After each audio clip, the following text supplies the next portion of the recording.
अस्सलाम वालेकुम जी, आप देख रहे हैं मुजरिम कौन और मैं शोएब अल्ताफ हूँ। नाज़रीन इकराम, टीम मुजरिम कौन ने नवंबर 2025 में दानियाल कत्ल केस पे बात की थी। दानियाल के कातिल को गिरफ्तार कर लिया गया है। कत्ल क्यों हुआ, क्या मुहर्रिकात थे और मुलजिम को कैसे गिरफ्तार किया गया, ये सब दिखाएंगे हम आपको आज के मुजरिम कौन। नाज़रीन इकराम, टीम मुजरिम कौन है आज एसपी इकबाल टाउन सईद अहमद साहब के साथ, और बात हो रही है दानियाल मर्डर केस की, जिसके मुल्जिमान बहुत अरसा तक पुलिस को चकमा देने की कोशिश तो ज़रूर करते रहे, लेकिन फैसलाबाद पुलिस ने पेशावराना महारत से ये साबित किया कि फैसलाबाद पुलिस एक सेकंड के लिए भी गाफिल नहीं होती। लगातार मुल्जिमान जो हैं वो पुलिस के रडार पर रहे और फिर उन्हें धर दबोचा गया। कैसे ये मुल्जिमान जो है इन्होंने राह फरार इख्तियार की, क्या डेवलपमेंट्स हुई, ये जानते हैं एसपी इकबाल टाउन सईद अहमद साहब से। अस्सलाम वालेकुम सर, बहुत शुक्रिया आपके वक्त का। सर बताइएगा, ये एक ऐसा केस था जिसकी सोशल मीडिया पे बहुत हाइप क्रिएट हुई और मुल्जिमान बदकिस्मती से फ़रार हो गए, क्या फिर लाहे अमल इख्तियार किया गया और कैसे फिर इनको गिरफ़्तार किया? जी शुक्रिया आपका जी। मैं आपको बताऊं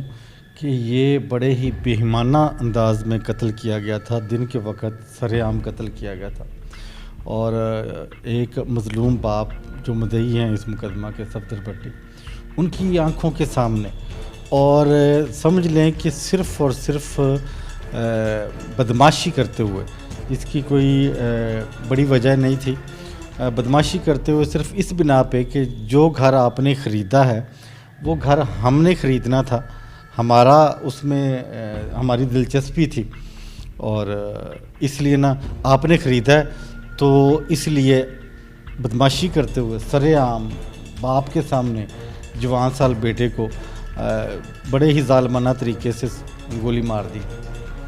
तो जब कत्ल हुआ फौरी तौर पे मामला यकीनी तौर पे बड़ा हसास था, तो फौरी तौर पे पुलिस ने मौके पे कार्रवाई की, एफआईआर का अंदराज किया और फौरी तौर पे रेड किया। जब रेड किया तो उस वक्त तक जो मुल्ज़म था ज़ुबैर, उसकी पूरे क्वाइफ का पता नहीं था, पूरे उसके तफसील का पता नहीं था, और रेड करते ही पता चला कि ये तो पुराना क्रिमिनल है जो अपना आबाई एरिया छोड़ के यहाँ पे किराए के मकान में इसलिए रह रहा था कि वहाँ, क्योंकि वहाँ की मुकामी पुलिस को इसकी साबका जो बुरी सरगर्मियाँ थी उसका पता था, तो इसलिए वो यहाँ रह रहे थे। और यहाँ रहते हुए भी उसने फिर वही एक टिपिकल मुजरम वाली हरकत को दोहराया। तो उसके बाद क्योंकि वो क्रिमिनल पुराना था और वो सारे सिस्टम को समझता था, इसलिए वो फ़रार हुआ।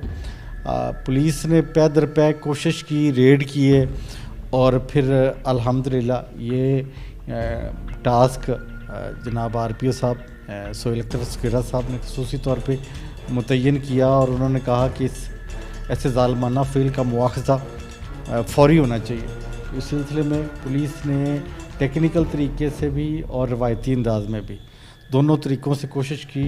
हम मियाँ वाली और केपी के बॉर्डर तक हमने रेड किए और अल्हम्दुलिल्लाह अभी जो ज़ालिम मुल्ज़म है वो पस ज़िंदान है, बिहाइंड द बार है, और इंशाअल्लाह ताला एक मज़लूम बाप को इंसाफ दिलवाया जाएगा।